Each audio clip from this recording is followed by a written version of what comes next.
chercher. Seulement la famille de mon père que je connais. Et toi?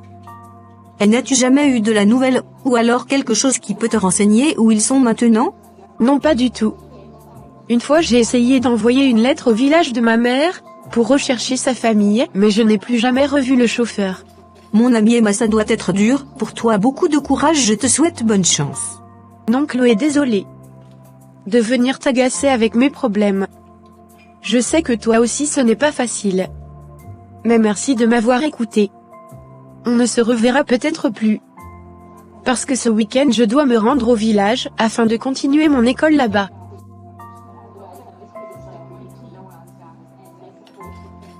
Bonne chance Emma. Merci Chloé. Bonne chance à toi aussi. Emma vit maintenant au village, avec sa tante Mariam et ses deux cousins Jade et Boris. Bonjour tante Marianne, je vais déjà à l'école, s'il te plaît j'ai besoin de l'argent de poche. Quel argent tu me demandes? On t'a dit que c'est la ville ici? Nous sommes ici au village. Tu iras sans cet argent, ça servira à autre chose. Mais tante Mariam, papa m'a dit qu'il a laissé mon argent de poche chez toi. Tu y vas à l'école? Ou alors veux-tu que je m'énerve? Je t'ai dit de toute façon cet argent servira à autre chose. Emma, écoute-moi bien. Ici nous sommes au village et au village on mange la nourriture qui a dormi avant d'aller à l'école. L'argent de poche n'existe pas, c'est du pire gaspillage. Cela servira à autre chose. C'est compris tante Marianne, désolée. Quelques mois plus tard. Emma, assieds-toi. J'ai quelque chose de très important à te dire. Qu'y a-t-il ma tante? Ça ira. Tu peux parler. On vient de m'annoncer le décès de ton papa. Il est mort d'une crise cardiaque ce matin. Oh non, ce n'est pas possible. Pourquoi? Pourquoi? Pas maintenant. Que vais-je devenir maintenant? Mon père n'est plus là. Que vais-je devenir? Je n'aurais pas dû quitter cette maison, je savais que cette femme n'était claire. Calme-toi mon enfant. Calme-toi. Tu ne peux pas dire cela. Après tout, c'était sa femme. Tante de Mariam, tu ne peux pas comprendre. Ce que je dis, c'est la vérité. Cette femme n'était pas claire. Elle n'était pas claire. C'est pour ça qu'elle a tout fait, pour m'éloigner de mon père. Parce que savait que si j'étais là, elle ne pouvait rien faire à mon père. Ma fille, tu ne peux pas parler ainsi. As-tu des preuves de ce que tu avances là? Non ma tante. Mais je le sais. J'étais dans cette maison, je sais ce que je voyais. Je n'avais jamais imaginé que, m'envoyer au village, était un moyen pour en finir avec mon père. Ce vieux crêcheux est mort. J'aurai tout cet héritage pour moi seul. Heureusement pour moi, il avait modifié le testament avant mourir. Cette idiote de Emma n'aura rien. Bonjour Marie, depuis que Marc est mort, tu ne viens plus au village. Comment vas-tu? Et ton bébé? J'appelle au sujet de la petite Emma. Emma n'a plus de cahier pour l'école. J'aimerais s'il te plaît que tu nous envoies un peu d'argent pour que je puisse lui acheter toutes ces choses-là. Qu'est-ce que tu penses? Tu penses que je fabrique de l'argent? Je n'ai pas de l'argent.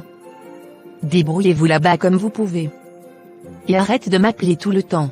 Emma, tu dois avancer. Tu dois te armer de force et de courage depuis que ton papa est mort. Sa femme ne veut plus de toi. Elle ne veut rien entendre. Même pas un soutien financier avec tout ce que ton père a laissé comme bien. Moi je n'ai rien ici au village. Nous allons nous débrouiller désormais. J'ai compris tante Mariam. Merci pour tout. Emma, Jade, venez ici. Vous faites le baccalauréat cette année à 2 cette année. Moi je n'ai pas assez d'argent, donc j'enverrai d'abord Jade en ville pour continuer les études, ensuite si on continue à vendre ce que nous allons recompter la saison prochaine, Emma te rejoindra l'année suivante. D'accord ma tante. D'accord maman. Je suis trop contente, nous avons eu le baccalauréat. Pour moi ça sert à quoi? De toutes les façons je ne pourrais rien faire avec, car il n'y a pas d'université ici au village. À quoi bon? Ne sois pas pessimiste Emma. Tu viendras après. C'est ce que maman a dit. Ce n'est pas sûr. En tout cas, je suis contente pour toi. Quelques mois plus tard. Bonjour madame, vous allez bien, j'espère. Je suis de passage au village, je me nomme Paul. J'ai l'habitude de voir une jeune demoiselle ici lorsque je viens au village pour des vacances. Je m'intéresse bien à elle, j'aimerais savoir un peu plus sur elle. Oh mon fils, quelle joie de t'accueillir dans ma maison. Effectivement ma fille Jade, elle est très intelligente et très instruite, d'ailleurs elle est à l'université en ville là-bas. Et vous, qu'est-ce que vous faites? Je suis ingénieur en télécommunications. Vous êtes de ce village? Oui madame. J'habite de l'autre côté du marché. Dans la grande maison verte. À côté du carrefour? Oui exactement. Attends, j'appelle ma fille Jade. Jade, ma fille. Est-ce que tu peux venir? Voici ma fille Jade. C'est certainement elle que vous avez vue, elle est exactement ici pour ses congés. Mais elle est à l'université en ville. Oui maman, me voici, qu'y a-t-il? Ce jeune homme est là pour toi. Tiens, tu peux bien causer avec lui. Je suis à l'intérieur de la maison. Bonjour monsieur. Vous voulez un renseignement? Non ma chère. Je ne cherche aucun renseignement. En fait, je me nomme Paul. J'ai souvent l'habitude de voir une demoiselle ici, qui m'intéresse beaucoup. Mais elle est différente de toi, as-tu une autre sœur? Non pas du tout, peut-être c'est moi, tu confonds tout simplement. Ta maman m'a dit que je t'appelais Jade, et que tu faisais des études en ville. Est-ce qu'on peut faire mieux connaissance? Bien sûr, cela ne me dérange pas. Si vos intentions sont saines. Bien sûr. En fait, je suis à la recherche d'une compagne. Ça me plairait bien si on essaie de faire connaissance. Bonsoir maman. Où est Jade, c'est elle qui parle dehors? Oui, c'est bien tu. Avec qui elle parle? Cela ne te regarde pas. Occupe-toi de vérifier si le repas est prêt. Et surtout, je ne veux pas que tu la déranges là-bas dehors. D'accord tante Mariam, c'est compris. Alors ma fille, raconte. Qu'est-ce que ce jeune homme voulait exactement? Maman, il me disait qu'il recherche une fille qui sera sa femme. Mais j'ai l'impression que ce n'est pas de moi qu'il s'agit. Il parlait de Emma parce qu'il m'a fait la description, mais je n'ai pas fait allusion à ça. Tu as bien fait ma fille. Tu sais, tu es ma fille, c'est toi qui me feras sortir de ce village. Si aujourd'hui un homme riche vient t'épouser, ça fera ma fierté. Je sais maman. T'inquiète, je te sortirai de ce village. Nous irons aussi vivre en ville, habiter aussi dans les gratte-ciel. Je te fais confiance ma fille chérie. Surtout ne laisse pas ta chance s'en aller comme ça. Pas un seul mot de ça à ta cousine. C'est compris maman.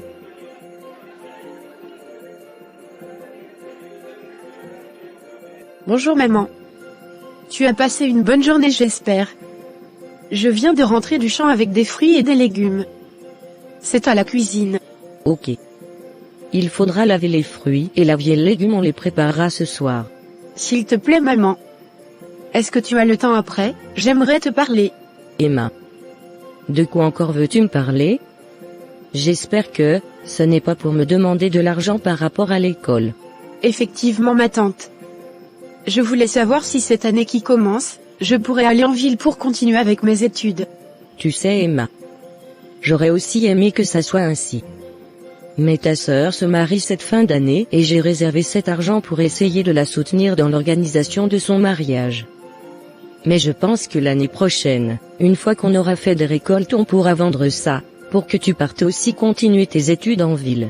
Mais ma tante, pourquoi tu veux pas utiliser une partie, pour m'inscrire, et l'autre partie de l'argent on payera avec la vente des récoltes? Emma. Ce n'est pas toi qui décides de comment je dois utiliser mon argent. Tu iras l'année après celle-ci. Ma tante, cela fait déjà 2 ans que j'attends quand est-ce que je vais réellement continuer mes études, le temps passe. Tu sais ma fille. Je n'ai rien, je me débrouille, ton père en mourant ne m'a rien laissé. Au contraire, il a légué tout son héritage à sa femme. Je ne peux rien pour toi ma fille. Il faut seulement te battre et continuer à travailler dur dans les champs afin que l'année qui suit, tu puisses aller continuer tes études. Sans ça, je ne saurais comment nous allons nous en sortir. 1 an plus tard, Jade et Paul se sont mariés et vivent désormais ensemble en ville, où Jade continue ses études, pendant que Paul s'occupe de ses affaires. Bonjour maman. Je t'apporte tes médicaments. Jade n'a pas pu venir avec moi, parce qu'elle est en plein examen pour sa licence. Merci mon fils. Ce n'est pas grave, je comprends. Merci d'être passé. Et merci pour mes médicaments. Oh, je t'ai déjà vu. Moi pas du tout confondé, qui est-ce que vous cherchez ici? Je suis venu remettre les médicaments à ma belle-maman. Je suis le mari de Jade. Paul. Et vous, qui êtes-vous? Je suis Emma, la cousine de Jade. Emma? La cousine de Jade? Oui, je suis Emma, la cousine de Jade. Malheureusement, je pouvais pas venir à votre mariage, ma tante n'avait pas eu assez d'argent pour payer aussi mon transport. Mais je savais pas que tu vivais ici, je suis souvent venu ici. Je ne t'ai jamais vu. Je ne sais pas trop. Peut-être je suis souvent au champ ou bien à une commission de ma tante. Mais pourquoi Jade ne m'a jamais dit qu'elle a une cousine qui vit ici? S'il te plaît, je dois partir. Si ma tante me retrouve ici, elle ne sera pas très contente. Ok, je t'en prie, à la prochaine. Merci, au revoir Paul. Bonsoir chérie, as-tu bien voyagé? Oui chérie. Comment était ta journée? Bien merci. Et la tienne? Dis-moi Jade. Pourquoi m'as-tu jamais dit que tu as une cousine qui habite avec ta maman au village? Pour rien. Je n'avais jamais trouvé ça important. Mais je t'avais déjà dit que j'avais une cousine. Bien sûr. Je savais que tu as une cousine, mais je ne savais pas qu'elle vivait avec ta maman au village. Et qu'est-ce qui aurait changé, si tu le savais? Rien du tout ma chérie. Je ne l'avais juste pas vue à notre mariage, et la voir aujourd'hui au village, ça m'a beaucoup surpris. Quelques mois plus tard, Jade et Paul rendent visite à la maman de Jade. Ma fille. Que tu es belle, bienvenue à la maison. Merci maman, comment vas-tu?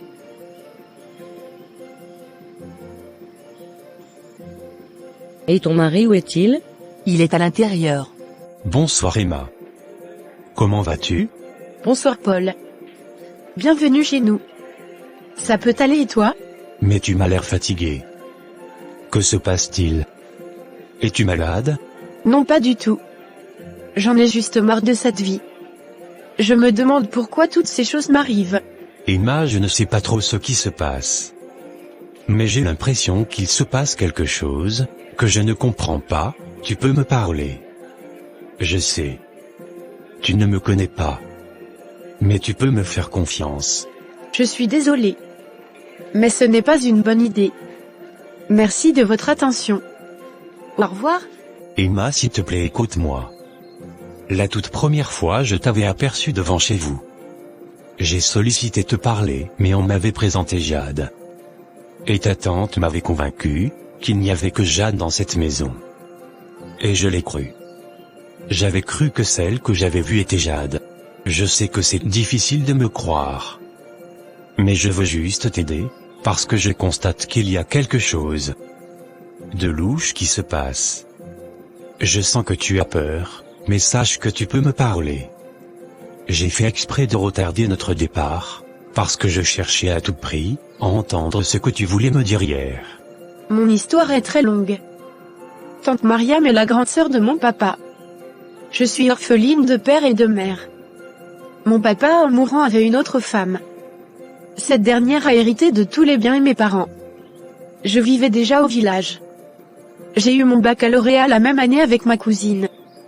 Ma tante disait qu'elle enverrait d'abord ma cousine, et l'année d'après, j'irai la rejoindre. Sauf que jusqu'aujourd'hui, cela fait déjà 3 ans, rien n'a changé. Quand j'essaie de lui en parler, elle se plaint qu'elle n'a pas de l'argent. Voilà à peu près mon histoire. Je suis vraiment touché par ton histoire. Mais est-ce que je pourrais parler à ta tante? Non, non, surtout pas, je ne sais vraiment pas ce qu'elle mijote. Surtout pas, s'il te plaît. Ok, voilà ce qu'on va faire. Je vais te laisser mon numéro de téléphone, et un peu d'argent, tu m'appelleras et on trouvera une solution pour ta situation. Afin que tu commences tes études dès le début d'année scolaire qui arrive.